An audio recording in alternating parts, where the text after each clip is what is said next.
pessoal, tudo bem? Hoje eu vou falar sobre o glúten. Essa substância é muito polêmica. As pessoas, na maioria das vezes, não sabem o que glúten significa e optam por dietas restritas em que se exclui o glúten. Eu vou tentar falar aqui brevemente sobre o que ele significa e onde a conduta sem glúten deve ser utilizada, né? Vocês já viram nas minhas redes sociais, aqui no canal, eu já falei que eu não consumo glúten, mas porque eu tenho uma doença, uma condição específica. Então, o glúten é uma proteína que está presente no trigo, centeio e cevada. Alguns tipos de aveia também contém, mas hoje já existe a aveia sem glúten. Existe uma condição específica, uma doença que chama doença celíaca, em que a pessoa não pode consumir de jeito nenhum esses alimentos, os derivados que contenham glúten. Ou seja, tudo que tem farinha de trigo, farinha de centeio e farinha de cevada não pode ser consumido pelos celíacos.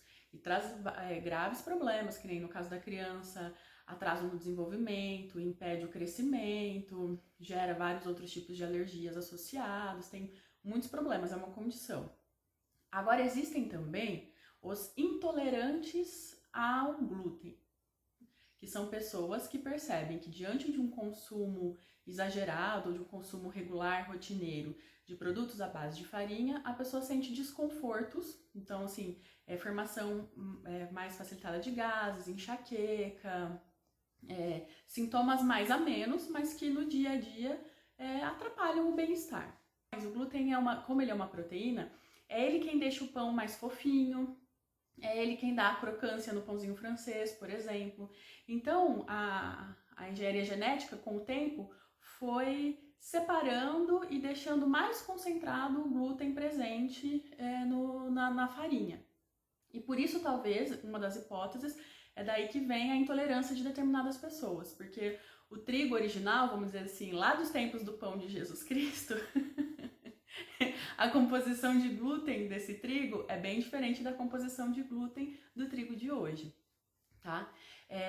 Daí, então, é que vem a hipótese do desenvolvimento por algumas pessoas dessa intolerância, por causa do exagero, né? Do excesso, seja na própria planta, para o rendimento melhor aproveitamento industrial, né? Para a produção de pães, bolos, massas em geral, ou seja, pelo consumo excessivo mesmo. As pessoas consomem muitos produtos à base de farinha de trigo hoje em dia. Então, o consumo está associado a essa intolerância. E tem estudos que mostram que por esse excesso de glúten, ele está se tornando um alimento pró-inflamatório, ou seja, a favor da inflamação, piorando alguns quadros de doenças que estão associadas à inflamação. Daí entra o meu caso, como eu sempre falo para vocês. Eu não consumo porque eu tenho endometriose, que é uma doença de alto valor inflamatório, e aí a gente tem que reduzir esse excesso pró-inflamatório no corpo. Então, ao reduzir o consumo de glúten, eu diminuo o meu processo de dor. Então, se eu não consumo glúten, o glúten não estimula o processo inflamatório e com isso eu tenho menos dor. Não tem nada a ver, assim, não interfere na progressão da doença, não interfere em nada como tratamento específico para a doença. Mas ajuda sim a diminuir o processo inflamatório que a doença gera no corpo e ajuda a diminuir o processo de dor.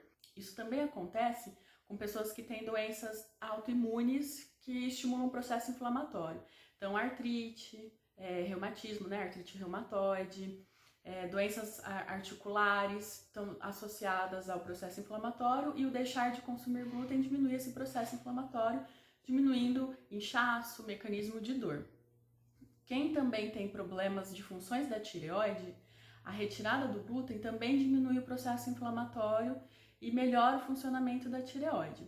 Todas essas doenças que eu listei são estudos em que se observou, né, essa associação do glúten com a ação inflamatória, e a retirada do glúten diminui todo esse processo inflamatório. A grande maioria de tudo que a gente consome tem glúten, então a gente tem que ler os rótulos sempre, porque é regulamentado, então sempre vai estar escrito que o alimento não contém glúten, e aí precisa de muita dedicação.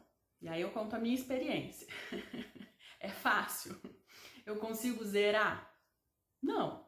Mas eu consigo ter uma grande maioria de dias, ao perceber o meu bem-estar, eu consigo reduzir ao máximo possível. Tem períodos que eu passo semanas sem conseguir consumir. Porque eu não consigo deixar de consumir o pãozinho do dia a dia. Aí eu tenho que criar receitas, treinar receitas que às vezes um conjunto de farinhas, das farinhas que não contém glúten, é difícil eu conseguir ter a mesma consistência do pão, que o que seria o pão com a farinha de trigo. Então eu tenho que aprender a cozinhar, entender os ingredientes e inserindo eles no dia a dia. Tem algumas farinhas específicas que ajudam muito nesse processo. Farinha de arroz, farinha de aveia em flocos, farinha de milho, próprio fubá, o amido de milho, as farinhas de cereais como em todo, assim, né, um geral.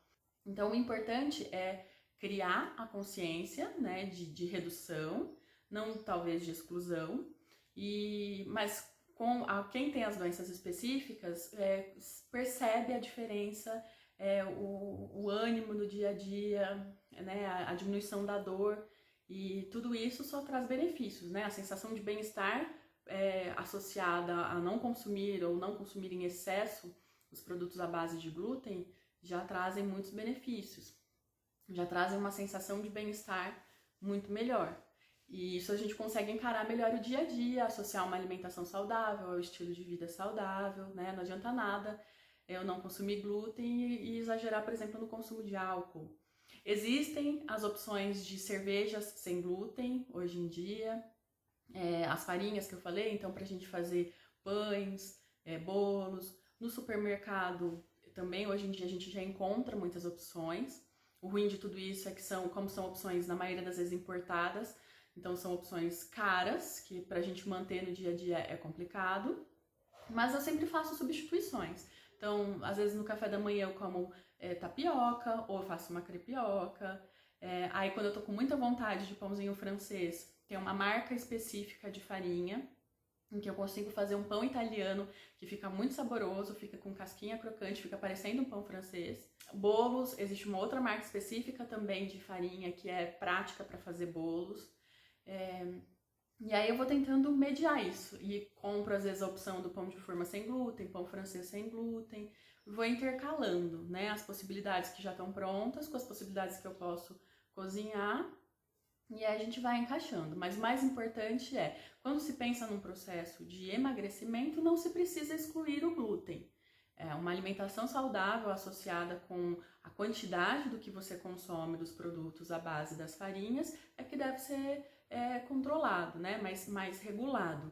Mas quando se pensa só em emagrecimento, não é interessante fazer a exclusão do glúten. Até porque quanto mais tempo fica sem comê-lo, quando se consome, os efeitos dele são piores. E aí você acaba restringindo demais e trazendo sempre assim uma sobrecarga maior para o corpo. Porque daí fica um tempo sem comer e de repente resolve comer uma pizza. E aí você estraga todo o processo que você fez, porque o corpo tem que lidar ainda de maneira diferente com esse conteúdo que já estava se tornando desconhecido para ele. Espero que tenham gostado desse conteúdo. Quem quiser mais dicas a respeito, é só entrar em contato. Beijo!